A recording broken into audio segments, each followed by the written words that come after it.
Hola, bienvenido a este nuevo episodio de Emprendedor Empresario. Espero que los capítulos previos te hayan gustado, que te hayas llevado ideas de valor, pero sobre todo que estés poniendo en acción las cosas que estamos platicando. El día de hoy vamos a tener con nosotros una historia increíble de Armando. Lo conocerás, así que espero que lo disfrutes y ya sabes, que lo pongas en acción.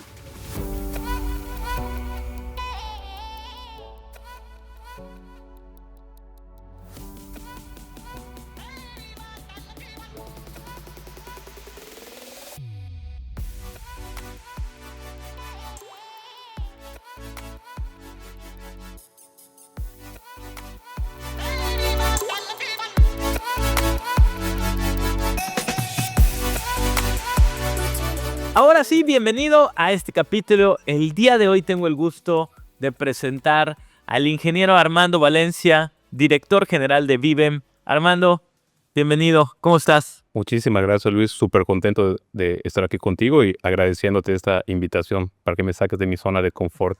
Claro, ya sabes que en Action hacemos eso, amigo. Y pues el objetivo de este episodio es compartirle a las personas que nos están escuchando o que nos están viendo tu historia. ¿Qué has aprendido? Que puedas compartir esos aprendizajes que has tenido a lo largo de estos años como constructor, como desarrollador, como empresario, como proveedor, como cliente, acerca de todo. De todo. Es que nos compartas eso, la historia, así que tú tranquilo, vamos a platicar al respecto. Entonces, tenemos que empezar, Armando, con lo primero. ¿Quién es Armando? ¿Quién es Armando? Digo ingeniero, pero ¿quién es Armando? Armando es un joven hijo, padre, futuro padre, esposo, una persona muy relajada, que realmente siempre está buscando el cómo sí y el cómo dar lo mejor en temas de valores a las personas que me rodean. Extraordinario. Oye, Vivem, para tener que tengamos un contexto, todas las personas que nos están escuchando, ¿qué hacen ustedes en Vivem?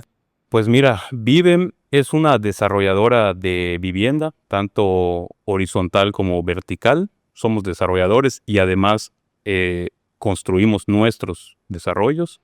En Vivem nace en 2016, formalmente se crea en 2016 y realmente nuestro nicho, nosotros comenzamos comprando casas en remates hipotecarios, remodelándolas y vendiéndolas. Ahí el nicho de oportunidad pues es muy grande, realmente adquieres una casa a un precio muy por abajo del mercado y eso te da la oportunidad de remodelarla completamente y dejarla muy diferente a todas las casas de la zona, ¿no? Normalmente son casas de fraccionamiento. Claro. Entonces estás hablando que son casas que tienen una antigüedad de 10 años a 25 y les das una vida completamente nueva y le permites a una familia poder habitar en una zona ya desarrollada o cerca de familiares. Ese fue el objetivo con el que nació Vivem y es lo que seguimos intentando hacer, pero ahora con desarrollos desde cero. Hace 9 años. Hace 9 años. Hace 9 años. Qué rápido. Wow, qué rápido Rapidísimo. pasa el tiempo, ¿eh? Oye, y Armando, tenemos que empezar ahora sí hablando de los inicios de Vivem. ¿Dónde nace la idea? ¿Qué contexto traías que dijiste? Sí, pues, porque a ver, es muy fácil poder decir o escuchar, pues compremos una casa, la remodelemos y la volvamos a vender. Sí. Pero trae sus detalles, trae sus retos de esos primeros. Entonces, ¿de dónde nace la idea de vamos a hacer esto? Pues mira, te comento. Yo vengo de una familia que se ha dedicado, mi papá se ha dedicado al tema de la vivienda, ya tiene una experiencia de 40 años. Él con sus socios traen una desarrolladora de vivienda solo horizontal y pues en promedio estaban haciendo entre 150 o 200 casas al año. Y entro yo a trabajar ahí en segundo semestre de la carrera, Ok. porque yo estaba con la inquietud de empezar a trabajar. Mi papá no quería que me enfocara en mis estudios, pero tras mi necedad me incorpora a la empresa junto con un amigo de la escuela y entramos primero al área de topografía. Ok. Topografiábamos las piscinas, los lotes, etcétera, ¿no? Que es realmente lo primero que te enseñan a hacer en la carrera. Ya de ahí estuve pues como auxiliar de supervisión de obra, creo que estuve como 2 años o 3 años ahí. La verdad, ha agarrado bastante experiencia y contrario a lo que se cree, como es el hijo del dueño, tiene La tiene sus... fácil, La tiene está fácil, conocido. pues sí. Yo recuerdo que tenía yo que llegar antes que mi jefe, ¿no? A las 7 de la mañana, estar ahí, cerrar, fines de semana, trabajar días inhábiles también, sin sueldo extra. Es lo que te vas a afrontar. ¿Y si te Sin- pagaban bien? No, o sea, digo, como un pasante normal, el pago era de 700 pesos a la semana, era medio tiempo, y ya después de ahí subió creo que a 1,000 pesos a la semana, ¿no? Y ahí estuve 2 años, 3 años más o menos, viendo casas residenciales y casas de interés social. Nunca realmente tuve un puesto de jefe, siempre fue auxiliar. Y de ahí nace la idea de, platicando con mi papá, qué íbamos a hacer, si los hijos nos íbamos a incorporar a la empresa o no. Y tras una plática, pues, extensa, decidimos que lo mejor era que no. No porque no quisiéramos, sino porque como él tiene otros 2 socios y es una empresa ya de muchos años, pues ya llevan una estructura, ya tienen a gente ahí que incorporarnos nosotros tal vez iba a frenar nuestro crecimiento laboral en experiencia y personal igual, ¿no? Y él abre la oportunidad de comentarme, oye, eh, hay un nicho de mercado que son las casas de remate hipotecario, ¿qué te parece si compramos una, la remodelas y ahí vas adquiriendo experiencia tanto constructiva como de responsabilidad y que tú vayas armando tu equipo? Le dije que sí, la verdad al principio pues con mucho miedo, ¿no? Y también pensando que era algo muy sencillo. Y de ahí empieza toda una carrera de experiencia y de golpes que te da la vida, ¿no? Pero que pues afortunadamente al día de hoy nos han traído a estar sentados aquí contigo, a conocer a personas extraordinarias como tú, como muchas personas del medio, ¿no? Que ha fortalecido la persona que soy yo y que es Viven actualmente. Oye, qué interesante porque tomar la decisión muchas veces pensaríamos justo eso, ¿no? De, oye, pues soy hijo del dueño, tengo la oportunidad de formarme aquí. Yo creo que también tomar la decisión de inicien su camino solo. Y ahorita hablaremos de por qué inicien, porque Sí, ahorita hablaremos también de probablemente de Rodrigo, que sí, ahorita les contaremos la historia de Rodrigo, mi hermano y socio. hermano y socio en Viven. Entonces empieza como toda esta travesía de vamos a remodelar una casa. ¿Cuánto tiempo había pasado en ese momento que te habías graduado de la carrera? ¿O seguías todavía? Seguía Seguías estudiando. Sí, de hecho, yo me gradué, si no mal me equivoco, en el 2017 ¿Ok? y Viven se crea formalmente en el 2016, pero antes de que se formalice, pues el tema de las casas de remodelación ya llevaba 2 años, 2014. Entonces empezaste hace 11 años ya. Sí, hace 11 años. ¿Y te acuerdas cuál fue la primera casa que... Sí, cómo no. Es una que estaba en el fraccionamiento Misné 2. Ajá. Una casa pequeñita de 70 metros cuadrados, 2 recámaras, un baño. Y en la casa era un taller mecánico. Esa es una situación en la que se encuentran esas casas normalmente, ¿no? Son vivienda y negocio informal de la persona que la dejó de pagar, ¿no? Entramos, se remodeló, la verdad quedó muy bien, le cambiamos pisos, acabados, pues son casas de fraccionamiento que normalmente tienen un texturizado en las paredes y la dejamos lisa completamente, como es lo de moda, ¿no? Y sí, me acuerdo perfectamente que pues sí se le invirtió algo importante. Los retos allá fue mi primera contratación de un albañil como tal.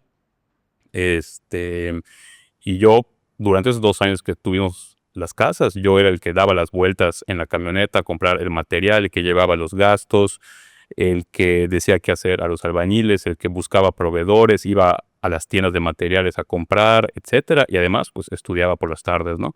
Entonces, lo máximo que llegué a ver al mismo tiempo fueron 2 casas al mismo tiempo, ¿no? Pero esa casa en particular, recuerdo que además esa fue mi primera venta, ¿no? O sea, yo actualmente no me dedico al tema de la venta, pero esa casa yo la vendí con mi lona de se vende. Sí.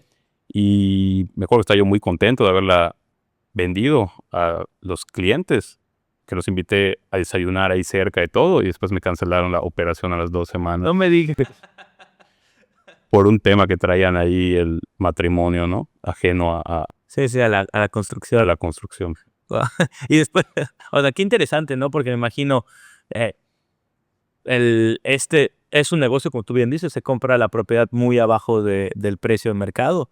Pero también representa varias cosas, no sabemos cómo está la propiedad. Sí. ¿Te ha tocado o te tocó en esos 2 años tema de desalojos? Sí, claro. Sí, es un tema, la verdad, feo. Es un tema complicado. Pues realmente es un proceso no muy agradable, pero pues al fin de cuentas nosotros no tenemos la culpa de la situación, ¿no? Se intenta hacer lo más humano posible, yendo primero a llegar a un acuerdo con la persona que ya no le pertenece la propiedad para que se salga, ofreciéndole servicio de mudanza, un dinero extra para la renta que tenga que cumplir y todo. Muchos de ellos no aceptan y lamentablemente se tiene que llegar a un tema de desalojo, donde llega pues la policía, actuarios y todo, y pues tienen que desalojar. O sea, si no abren, pues, las instrucciones son en romper la puerta. Muchas veces lo peor es pues que hay niños, ¿no? Y esa es la parte fea de este asunto, ¿no? Ellos no son los culpables de las malas decisiones de los papás o de las situaciones en las que pudieran estar involucrados. Claro, una mala decisión, algún bache que haya podido tener la familia. Y como si tú es primera vez que escuchas este concepto de remates hipotecarios, de desalojo, te platico rápidamente qué consiste. Básicamente, cuando tú sacas un crédito hipotecario, la casa realmente no te pertenece a ti, le pertenece a la institución que te otorgó el crédito, ya sea un banco, ya sea Infonavit o como por ejemplo. Y cuando dejas de pagar, lo que sucede es que pierdes la propiedad, por así decirlo, de ese inmueble y entonces pasa a ser propiedad absoluta del que te otorgó el crédito. Pero tú sigues viviendo en esa propiedad. Entonces lo que hacen las instituciones financieras, los bancos, venden estas propiedades a un precio muy bajo porque tú como dueño ya pagaste una parte, entonces tienen que venderla y al venderla pues hay oportunidades para los que pueden adquirir estas viviendas con el tema de remodelarlas, pero incluye que quizá haya, en algunas ocasiones, no en todas, personas viviendo ahí. Muchas veces las personas se fueron, abandonaron la propiedad y por eso no es que han pagado, ¿no? Pero en otras que hay gente viviendo ahí, tiene que ir un proceso legal para poder hacerte de esa propiedad, entrar, ingresar. Y es un poquito lo que estamos hablando ahorita. Entonces ya sabes, si la próxima vez te dicen un tema de compra, de remate hipotecario, de eso te están hablando, ¿no? Entonces, empezaste con esto, 2 años después, ¿deciden dejarlo o deciden transformarlo? No, realmente, en total se han remodelado 20 casas ya en esta situación y tenemos otras 20 casas más en proceso de. Realmente yo ya no les aconsejo hacer esto de remates hipotecarios, ya se ha vuelto muy tardado en temas de procesos legales, súper tardado. Existe otro concepto ahorita con el que queremos continuar esto, que se llama el flipping inmobiliario, Claro. que es dejar a un lado la parte legal y arreglarte directamente con el afectado, ¿no? Pero eso es tema de otro. Ese tema de otro podcast. De otro podcast, ¿no? Pero no, sí lo continuamos haciendo y de ahí pasamos a construir las primeras 2 casas en Chuburná de Hidalgo. Habían unos lotes allá, 2 lotes, y construimos unas casas ahí. Casas de 120 metros cuadrados de construcción, que en aquel entonces se habrán vendido en 1,280. Para los que todavía querían casas en Mérida de $1 millón, era aquella época. Aquella época. Aquella época. Así es. Después de ahí, mi papá tenía unos terrenos en Montecristo, residencial en Montecristo, que eran patrimoniales. Él tenía la idea de que ahí viviéramos nosotros, yo, mi hermano y mi hermana. Pero pues platicando dijimos, oye, la zona es increíble. No es que no queramos vivir allá, pero no queremos vivir juntos. Entonces creo que lo ideal sería desarrollar unos townhouses, ¿no? Un amigo, yo la verdad estaba joven, muy joven en ese entonces, y no sabía qué eran los townhouses. Y de ahí nos explicaron, hicimos el proyecto, y ahí son 8 townhouses. O sea, nos fuimos de hacer 2 casas a 8 townhouses. Ok, de 3 casas. De 2 casas. 2 casas. Pasamos a hacer 8 townhouses. Pero, para contexto, ahora toca a ti explicar qué es un townhouse. Pues bueno. Que es algo muy, muy de acá, Ojo, en otros estados casi no se ve ese. Se los voy a explicar, no sé si es la terminología adecuada, pero para mí, ¿qué es un townhouse? Un townhouse es una vivienda pequeña, equipada, que sí o sí, en mi opinión, tiene que estar dentro de la ciudad o muy cerca de la periferia. aquí en En Mérida. Mérida. Un townhouse que ya esté pues en zonas donde todavía una casa es accesible por el mismo precio que lo vas a vender, pues ya no es negocio para el cliente final, ¿no? Entonces es una casa compacta con un precio muy por abajo de las casas que están vendiendo por la zona, precisamente para aquellas personas que quieran vivir en esa zona a un ticket más accesible. Así lo definiría yo. No sé si quedó claro. No, sí. Yo creo que ¿cuál sería la diferencia entre una casa y un townhouse? Es que los townhouse comparten barda, ¿no? Muchas veces sí. Muchas veces, o en su mayoría, comparten barda. Entonces, eso ahorra tema de construcción y de ahí es que baje el precio. No nada más es de, pues, véndelo más barato, ¿no? Y los espacios son un poco más compactos, Claro. pero se compensan con equipamiento. Sí, de hecho, seguramente vas a ver muchos townhouses muy bonitos. Sí. Muy bonitos porque tienen que hacer grandes cosas con el poco espacio, como bien dices, de lo compacto, Es ¿no? correcto, con acabados, con equipamiento, que ahí, ojo, para cuando vayan a ver propiedades así, si un townhouse está desequipado, no lo tomen. Consulten con un profesional de esto. Claro, entonces, tú decías, empiezan entonces a construir estos 8 townhouses, ya tenías la experiencia de construir, bueno, de remodelar.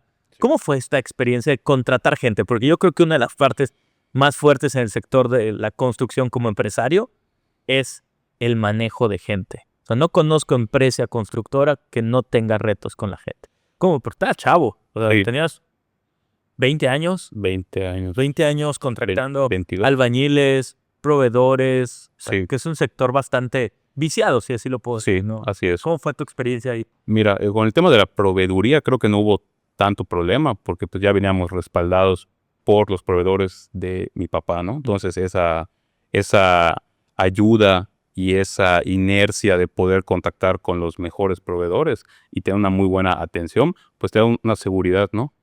En el tema de la contratación de personal, yo creo que ahí fue de los primeros muros de obstáculo con el que me topé y tardé muchísimos años en entenderlo. Uno piensa que la gente va a reaccionar o desempeñarse de una manera honesta, ágil, como si fuera su construcción o su empresa, y eso es un grave error, ¿no? Pero realmente yo creo que lo que traté de entender es que el problema era yo. O sea, yo no me di el tiempo de diseñar, yo no me di el tiempo de estructurar y yo permití que esa gente hiciera lo que quisiera, ¿no? Por falta mía de organización y diseño y acción. Cuando ya empiezas con el tema de los townhouses, ya no estás hablando de una remodelación, que puedes entrar con un equipo, llamémoslo pequeño, Sí, ¿no? pequeño. 2, 3 personas Así es. quizá en la remodelación. Ya entras a un townhouse. Sí. Ya estamos hablando desde cimientos. Sí. Ya estamos hablando de tema arquitectónico completo. Ya entraste a otras ligas, si podemos llamarlas. Sí. ¿Cómo fueron esos? ¿En qué momento tomaste tu primera contratación ya no operativa? O sea, ¿qué perfil contrataste? ¿Cuál fue el primer perfil no operativo que contrataste? Un contador. Contador. Sí, contador. Anota eso. Los números son súper importantes. Súper importante, sí. Súper, súper importantes. Y más en el tema de la construcción. De hecho, lo hemos dicho varias veces. Si no me recuerdo, en un episodio que también trabajamos con una constructora, te lo repito. El tema de la construcción no es un tema de ladrillos, es un tema 100% financiero. Porque ahí está la utilidad. Si piensas que nada más es pegar ladrillos, no, estás en un error muy, muy grande. Y creo que eso ha sido el éxito de muchas constructoras y el fracaso también de otras, ¿no? Eso igual es un gran aprendizaje que me costó entender con el tiempo, sí. Sí, porque no sé, en la carrera, no sé, en la universidad, sí te enseñaban cosas de números. Pero muy poco. O sea, eran más matemáticas aplicadas, ¿no? Temas de física, de estructuras. Pero yo creo que sí teníamos unos módulos de administración, teníamos unos módulos de finanzas, pero honestamente muy pobres. Yo creo que eso es algo que desde la prepa debería ya de estar incluido como un tema de materia básica. Finanzas, ¿no? Sí, 100%, 100%. Entonces empiezas, contrataste a tu contador. A mi contador. Y de ahí pues nada más éramos el contador y yo. Entonces yo veía todo el tema de la obra, los permisos, etcétera. Y pues el contador llevaba todas las cuentas, yo le pasaba todos los papeles, las facturas, absolutamente todo, y él se encargaba de ponerlas en orden, ¿no? Y De ahí un ingeniero para los townhouses, porque yo no podía estar todo el tiempo allá, porque tenía que ver permisos, temas de venta, etc. Y pues realmente, honestamente, yo creo que eso es un pequeño error. O sea, sí es importante crecer, pero no puedes delegar esa parte al 100%. Tienes que estar ahí, tanto para respaldar a la persona que contrates, como para que se sienta vigilada y se desempeñe de la mejor manera, ¿no? Una supervisión, claro. Una ¿no? supervisión, sí, claro. Bien dice, ¿no? Hay un dicho que dice que cuando el gato no está, ¿no? Los ratones hacen fiesta. Así es. Y no refiriéndome, no quiero que se malinterprete esto, pero la realidad es que pareciera que si no hay una supervisión constante, las personas tienden a hacerlo un poquitín más lento, Sí, claro. tomarse más el tiempo, aunque podrían hacerlo mejor, más rápido, ¿no? Y más que nada sin el cuidado adecuado, ¿no? Claro, la calidad. La calidad. Y al final, lo decías hace rato, las personas no lo ven como su propiedad. Al final, yo hago mi trabajo, pero no sabes que ese trabajo que estoy haciendo hoy va a ser el patrimonio de una familia más adelante. Sí. Y que probablemente no pasa nada, puede pasar mucho, claro, para otra familia, ¿no? Que le Sí. invirtió la mayoría de sus ingresos o de su patrimonio en esa casa que compra. Y decías en esta parte, metiste al ingeniero a checar la obra. Y tú veías permisos, trámites, y dijiste ventas. Parte de, sí, intentando ventas. Porque creo que es un tema curioso. Tu primera transacción No se ve muy bien. no se ve muy bien, o sea, claro. y los invitaste a desayunar. Claro. Entonces ahí está el consejo, no porque invites a desayunar a tus prospectos significa que te van a comprar, aunque te digan que sí. Y de repente entras, ahora ya no tienes una, ya tienes 8 inmuebles que vender. ¿Cómo le hicieron para esa comercialización? Pues la realidad de inicio fue intentar hacer todo in-house, con la típica lona de se vende, etcétera.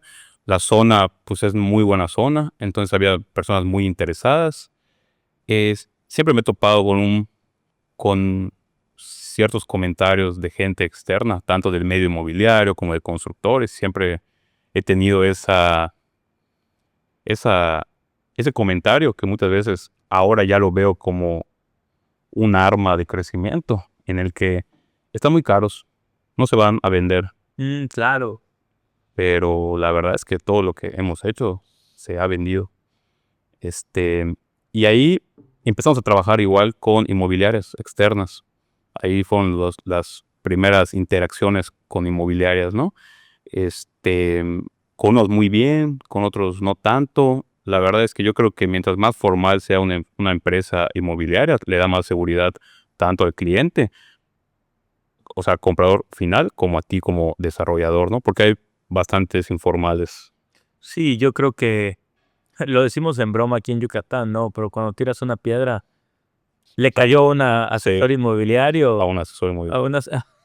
A un asesor inmobiliario. A alguien que se dedica a la intermediación de inmuebles. Exactamente, ese no Porque no todos son inmobiliarios, yo creo que asesores. Sí, Creo que hay mucho vendedor, creo que hay mucho comercializador. Pero asesores, creo que muchos. Si tú en algún momento pretendes empezar una transacción inmobiliaria, conoce a tu asesor, saber si realmente sabe lo que está haciendo. Porque también hemos visto historias de terror, Sí, 100%. Historias de terror en el tema de la construcción. O sea, ¿qué historias has visto tú? ¿O qué te ha pasado? ¿Algún reto que digas, sabes qué, Luis, esto ojalá no me hubiera pasado, me enseñó muchísimo, pero si hay un constructor escuchando esto, porfa, no hagas esto? En cuanto a ser empresario en el tema de la construcción, ¿no? O sea, bueno, o sea, yo creo que va de la mano de algo que te dije hace un momento, pero lo voy a ampliar un poquito más. Después de los townhouses, de ahí entra la pandemia y ya estábamos por arrancar un fraccionamiento ubicado en Brisas.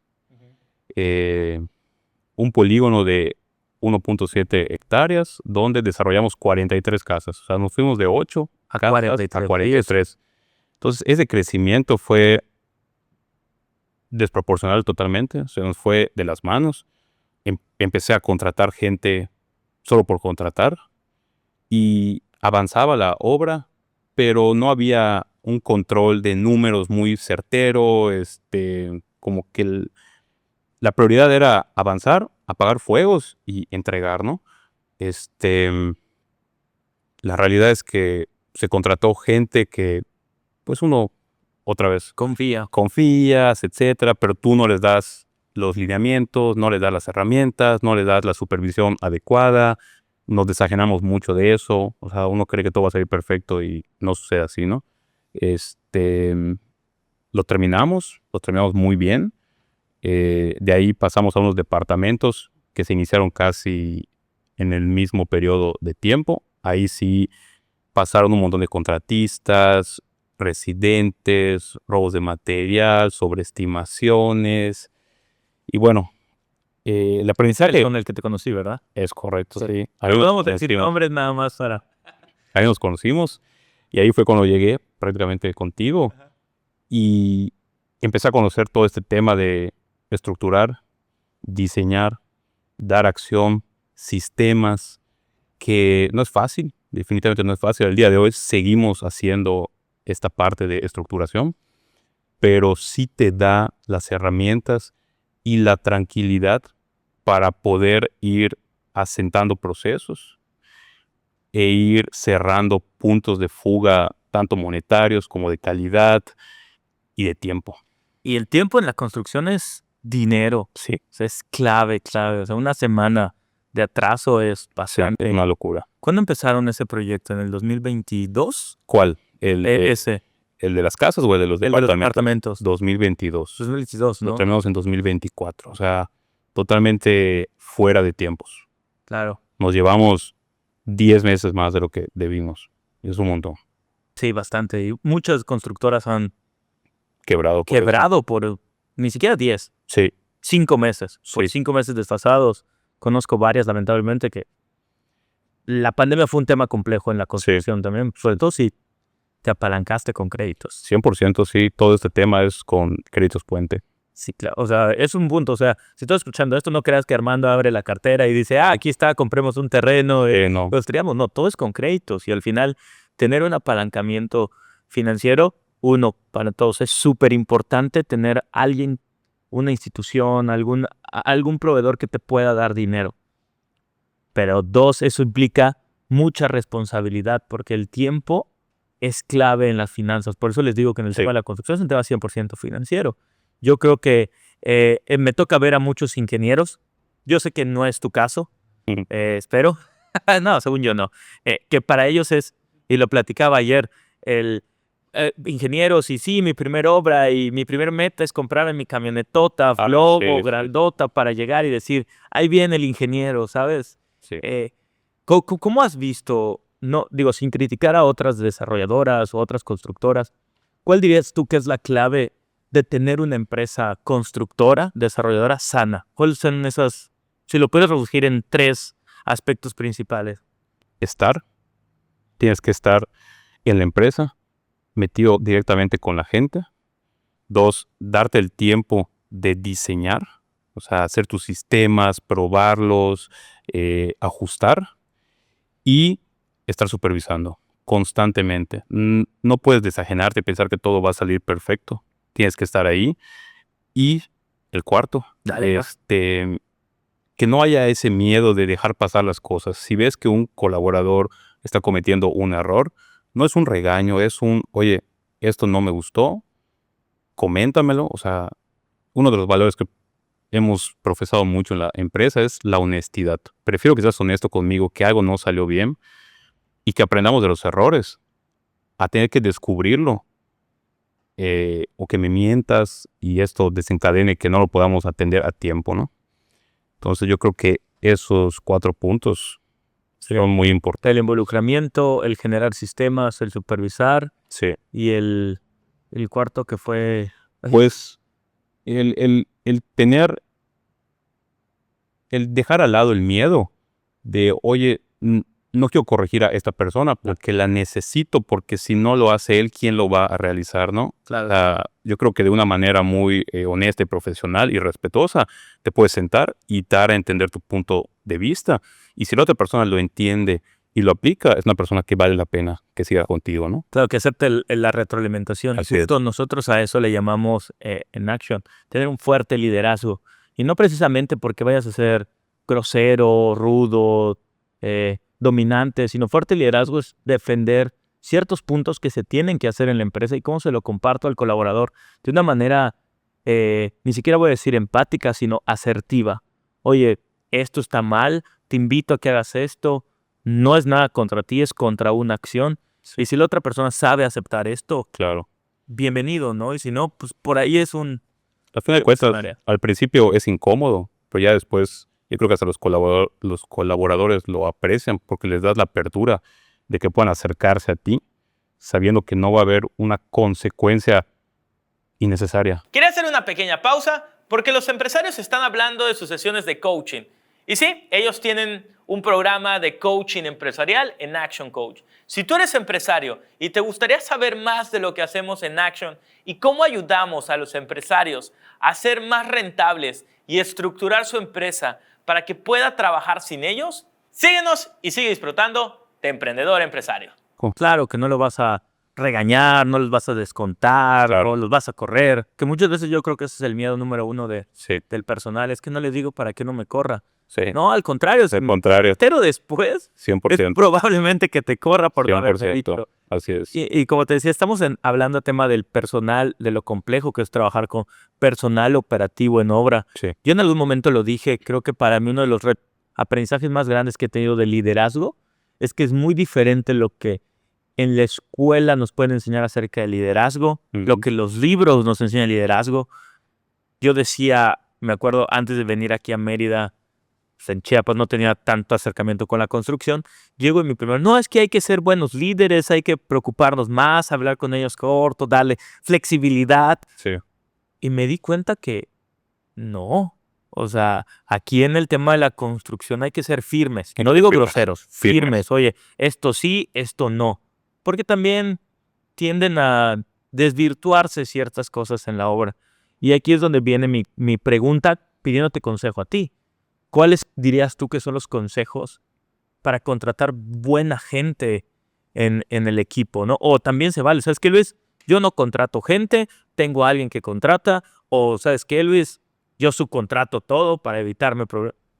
¿Cuál sería tu consejo ahí en el tema? En el tema de contratación de personal interno para la empresa, tenemos un departamento de RH, pero no hemos llegado al punto de hacer las contrataciones 100% nosotros, ¿no? Ujú. Nos apoyamos de un despacho externo muy Claro. profesional, con toda la experiencia, y ellos se encargan de hacer todos los filtros, las entrevistas y todo, y nos quedamos con los candidatos que se consideran de acuerdo al perfil que enviamos más apegados, y ya después tenemos una entrevista con ellos directamente, ¿no?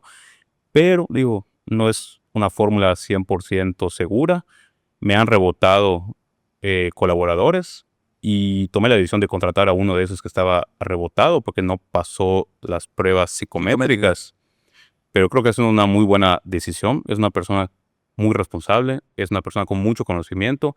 Simplemente hay que darle el apoyo para ejercer ciertos tipos de autoridad o decirle cómo hacer ciertas cosas para que él pueda irse desenvolviendo y creciendo en ese aspecto, ¿no? Claro. O sea, a veces somos muy estrictos, ¿no? Sí. A la hora de tomar ciertas decisiones de contratación.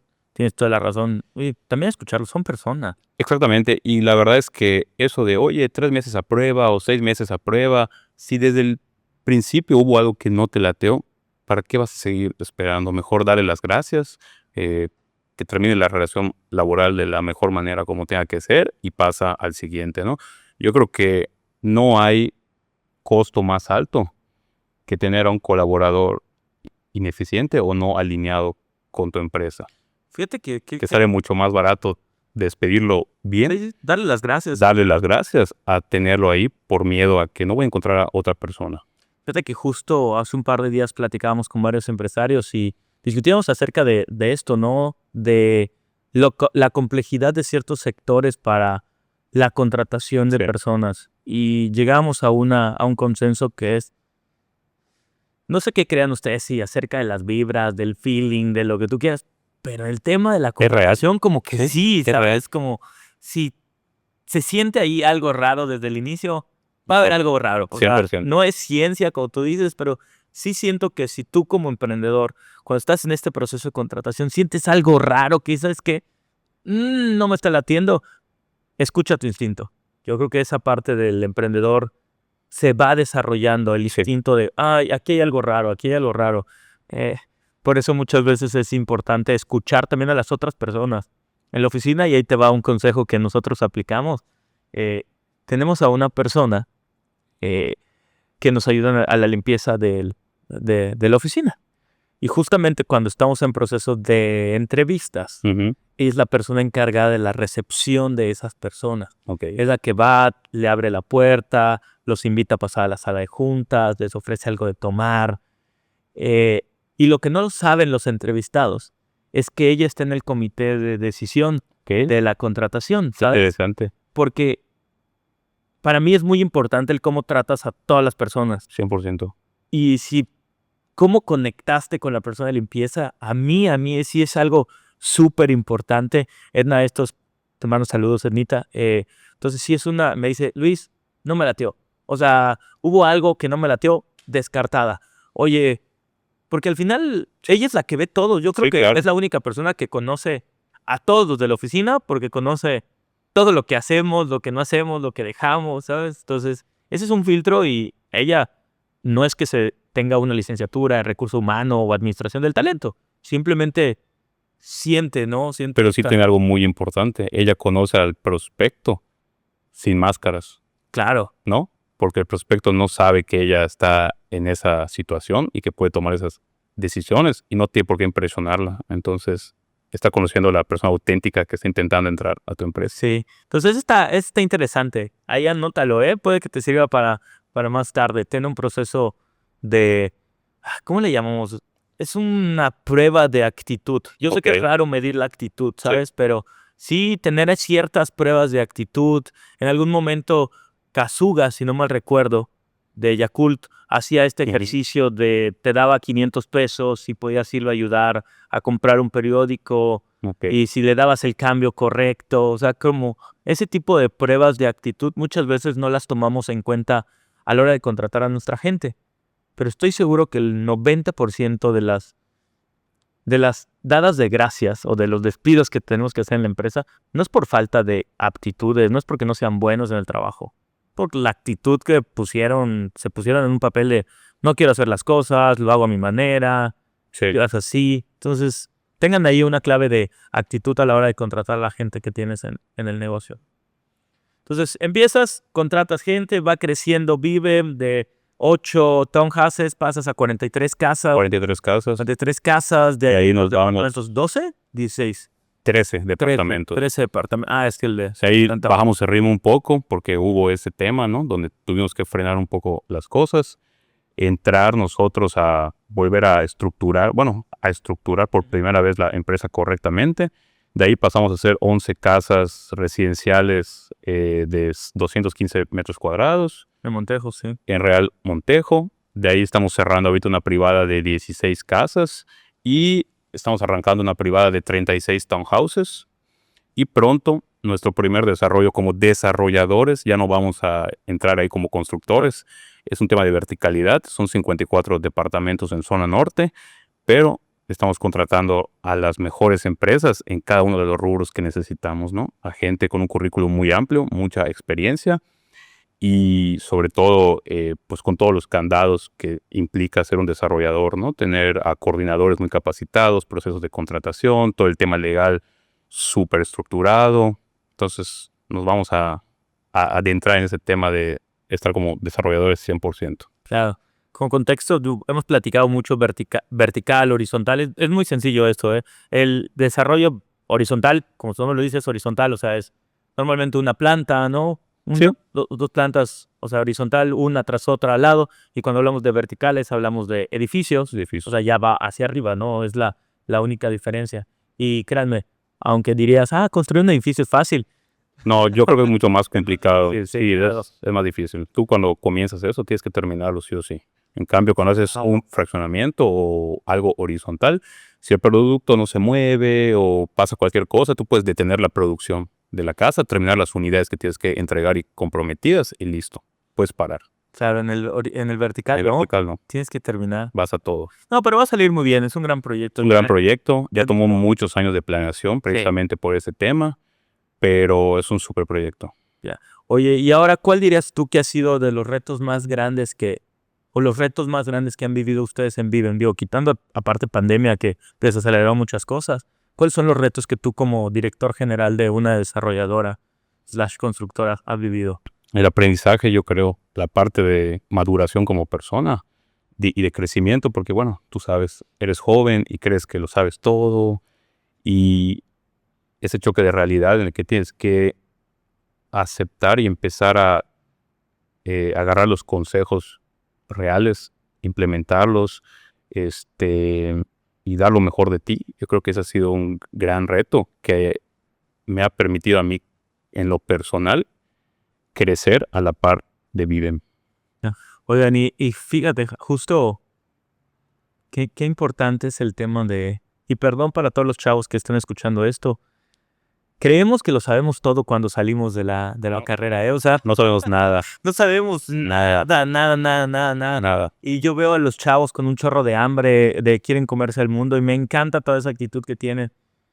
Pero sí necesitan un poquito de calle, ¿no? O Hay sea, que hacerlo lento, capacitándonos, realmente dándole el tiempo a nuestra formación para poder ir paso a paso, escalando, y no querer ir de 0 a 100 en 2 segundos, ¿no? como queremos, claro, de 8 a 43, ¿no? Claro. O sea, Sí, sí. fue una locura. Oye, hermano, ¿y qué en este ramo de ya como empresario, constructor que eres o que te consideramos, qué más ha pasado? ¿Se abren otras líneas? Dices, oye, ¿es por aquí, por allá? ¿O has estado solo en el tema de la construcción? No, la realidad es que sí ha habido oportunidades en otros giros relacionados con la construcción. Hace muchísimos años, durante la universidad, tuve con 2 amigos una empresa comercializadora de mármol, Ok. que no duró mucho, Ajá. pero nos dedicamos a traer contenedores de China y además instalábamos, ¿no? Nos separamos porque no había un proceso, nadie lo veía directamente, cada quien estaba en sus cosas. Y también en la universidad, 2017, se creó una empresa que montamos una fábrica de adhesivos Ujú. sin saber absolutamente nada. Adhesivos no es pegamento, No, adhesivos para la construcción, morteros, acabados, la masilla, la pasta, etcétera, ¿no? Y fue un aprendizaje, yo creo que muy bonito, porque la verdad nos aventamos ese tema de ser joven y decir que lo puedes todo. Pues sí, digo, sí sirve, ¿no? Porque te empiezas a involucrar, a aprender y logras montar una fábrica de adhesivos. Tuvo crecimiento, pero yo me desincorporé de esa empresa hace ya unos 6, 7 meses, 8 meses más o menos, por motivos personales. Realmente consideraba yo que la empresa no estaba dando las utilidades y el retorno ya de varios años que uno tenía que estar, pues, esperando, ¿no? cosechando, ¿no? Claro. De todo ese fruto de crecimiento, y decidí mejor separarme y pues enfocarme en estructurar bien la constructora para poder tener el crecimiento que necesito, ¿no? Claro.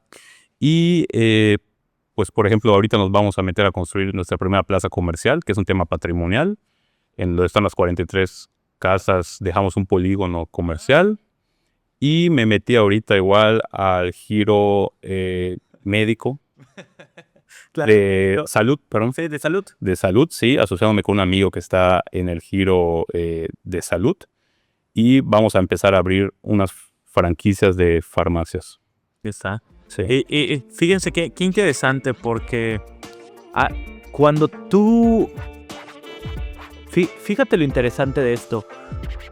Hay muchas oportunidades allá afuera que tú quizá podrías tomar, pero como estás enfocada y tienes en tus manos proyectos que quizá no sean lo que realmente estás esperando, pero sigues ahí, no puedes tomar las oportunidades que se te presentan. Pero en el momento que sueltas, ahora tienes las manos disponibles para agarrar nuevos proyectos que quizás sean muchísimo mejores de los que ya tienes actualmente.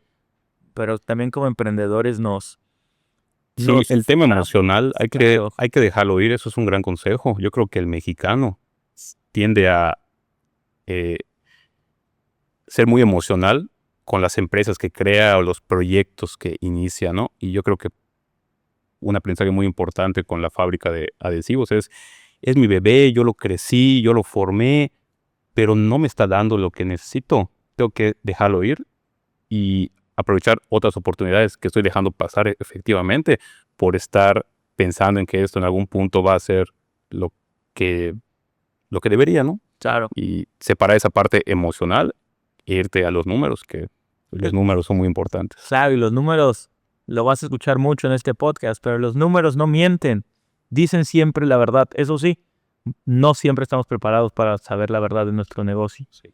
Y Armando, en esta parte ya hablamos de la importancia de aprender.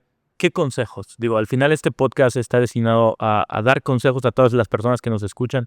¿Qué consejo le darías tú a estos emprendedores que están en el transcurso de crecer su negocio, ¿no? Para transformarse en empresarios.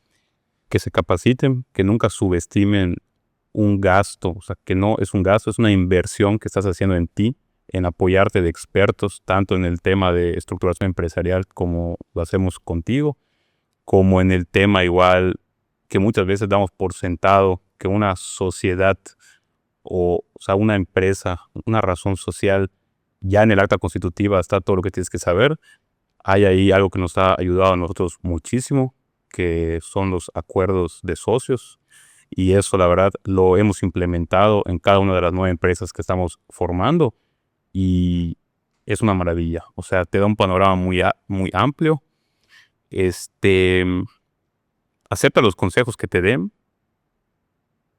pero siempre toma lo mejor de ellos, ¿no? Nunca aceptes algo como una verdad 100%.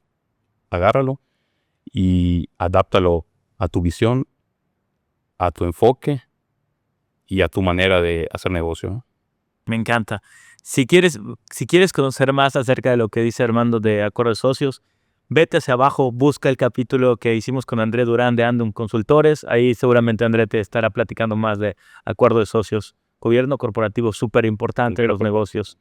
¿Y qué sigue, Armando? O sea, ¿qué sigue para Vivem? Digo, ya sé que está este proyecto de 60 departamentos, 54, una verticalidad. También viene el proyecto de que van a lanzar ahorita, son 36 townhouses. casi 33 townhouses. Es complejo acordarse de todas las unidades porque yo no tengo el plano ahí. Claro. Pero aparte de estos nuevos proyectos, ¿qué sigue para Armando como empresario?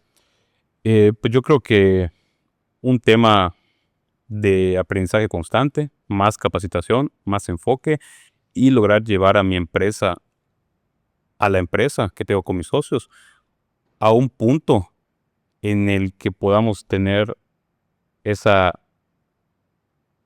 la parte operativa lo más estructurada posible para poder tener una libertad de tiempo para gestionar otros nichos de mercado, o otras unidades de negocio fuera de la desarrolladora. Y la familia. Y la familia igual. ¿No? Me decías al inicio, atrás de cámaras, todavía no estoy como que en esta onda de ser papá. Sí, la verdad ahorita ya me quedan unos meses ahí para poder experimentar lo que dicen que te cambia la vida, que no lo dudo. Estoy muy nervioso, pero bueno, hay que prepararse para ese experimento. Te va a ir excelente, en verdad, lo siento y lo Gracias, siento, gracias. te lo deseo. Y hay un tema curioso, no sé si en algún momento te lo había dicho, pero cuando sobrepones la gráfica del crecimiento del negocio y una gráfica del crecimiento de la familia, es decir, cuando nace una nueva, un miembro de la familia, se ve un crecimiento del negocio muchísimo. Okay. Muchísimo. Entonces, a mí me encanta cuando mis clientes, amigos tienen hijos porque sé que viene un crecimiento para el negocio muy fuerte. O sea, voltea a ver a tus amigos empresarios que tuvieron hijos y el negocio despegó. Sí, o sea, despegó y tú dices, ¿por qué?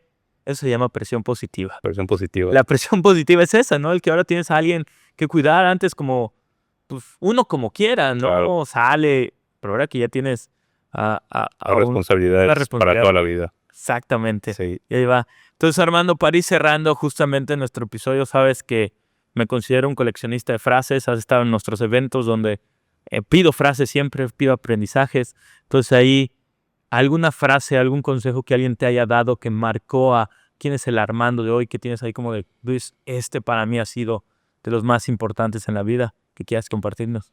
Mira, yo creo que es algo que utilizo en mi día a día y se trata de ser honesto con uno mismo. Siempre es importante analizarte en la situación en la que estás desde una perspectiva externa. Intenta verte desde afuera y analizar esa situación que te ayudará a tomar la mejor decisión posible, sin agobiarte, sin caer en todo este tema mental que muchas veces nos nubla de tomar la decisión adecuada, ¿no? Y al final de cuentas, el camino que tú tomes es tu responsabilidad. O sea, es de tu... Sí, ownership. Eres dueño de correcto. Eres dueño de tus resultados, eres dueño de tu destino. Y emprendedor, justamente quiero ir cerrando el episodio con eso. Recuerda, tú eres dueño de tu destino.